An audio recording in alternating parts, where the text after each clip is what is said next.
yung parents ko, talagang very traditional sila. Like, ligaw sa bahay, doon ka liligawan, ganyan. And wala naman ako naging problema doon. Honestly, kasi pag may mga nagustuhan akong guys, minsan, or hindi pala minsan, madalas na ayaw nila. Ayaw nila. And for sure, they have a good reason for that. Siyempre, hindi naman natin i-invalidate na ng feelings ng ating mga parents because they've been there so many times na and alam nila kung ano yung mali. Alam yung mali for you. Or kung ano yung tama for you. Pero sa akin lang naman yun. This does not like happen to everybody else. This is just, yun, sa akin lang naman din yun. Sa situation ko.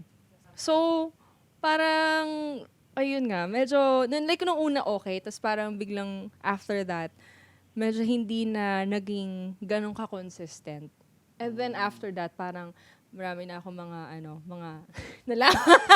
Nalaman. na hindi ko naman din hiningi. So parang siguro it's the universe Talaga, or minsan kusa na lang dumadating talaga. oo, may mga information talaga. Minsan talaga traitor yung mga information na hindi naman natin hinihingi pero dumadating sila ng kusa Si sa Lord buhay na yan. natin. Oo. Pero nung pinakilala mo siya sa parents mo, ano ang impression ng parents mo? Or ano yung sinabi Wala, nila sa'yo? Okay. Okay, sige, try natin, ganyan. Tapos biglang, nung isang beses, parang, I don't know how it started na biglang, wag mo na siya pupuntahin dito or wag mo na siya pupuntahin. ganyan. Nakaramdam na sila. Oo, kasi- Pero nung time na yon okay ka pa. I think so. Like, okay pa ako. Pero nauna silang makakutob ng Oo. something. Na siguro may nalaman or like may hunch, ganyan. So ako, may mga times din na parang after, like siguro months after, or like parang inisip ko na, what if ano kaya? Like what if may tama sila or like Yeah. meron nga na, ayun. Sino sa mga exes mo yung pag pinabalik mo sa bahay mo, bubombahin na magulang mo siya? Feeling ko lahat. Feeling ko lahat. Ayun. Oo. Tapos ngayon, actually, sa totoo lang, si Ray lang talaga yung nagustuhan nila. I love it. Siya po talaga ang tunay na Yeah. anak ng Diyos. Kuya Yes. The one. Alam mo, sa akin din, parang lesson learned ko din yan na like, agree ako dun sa sinabi mo ate na kapag talaga yung parents mo may sinabi about a certain person, most of the time talaga tama Yes, sila. most of the time. And syempre, when I was younger, parang feeling ko, di nyo naman alam, di nyo naman kilala, ako yung mas nakakakilala. Exactly. So, yun nga yung lagi nating sinasabi, di ba?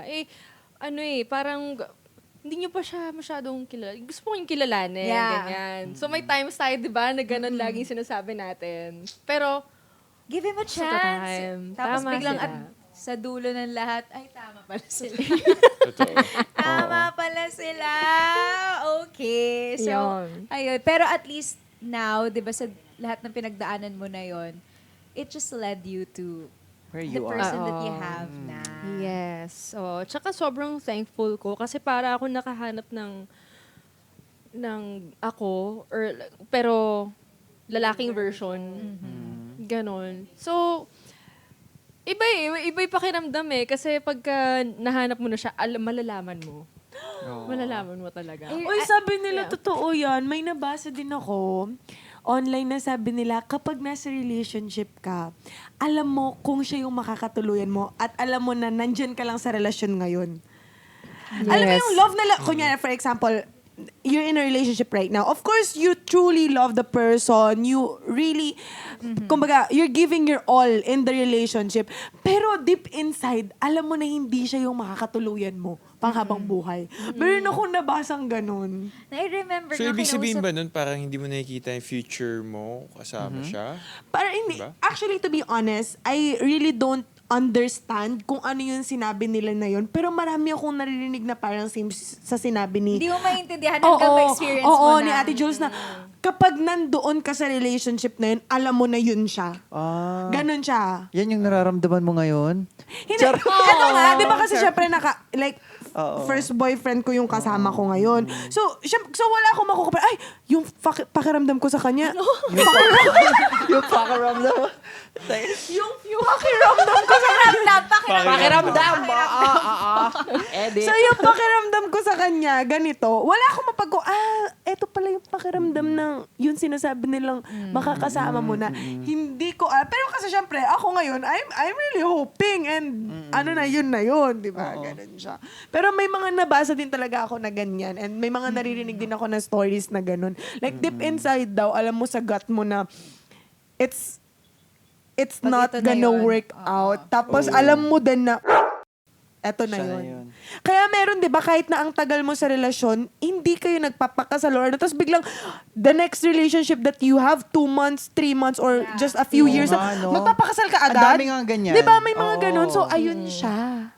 Gets. Siguro dahil din, kaya naging matagal because like deep inside, alam mo sa sarili mo na parang di mo alam kung ano yung mali, pero I know that there's something. Correct. Like, God. ano yung, Pinupilit mo ba rin? like, ano yung nag-hinder sa'yo? Bakit hindi? Bakit? Like, anong meron? That's why, siguro, nahihirapan yung iba na mag-let go. It's because, syempre, you're scared of letting go of the familiarity. Yeah. Correct. No? Tsaka syempre parang naging home mo na yun for how many years 'di ba? Tapos biglang parang you're scared to lose this person. Why? Because of what? Familiarity nga. Diba? Okay, next topic na masakit. Sakit na, charing. Hindi, pero ito.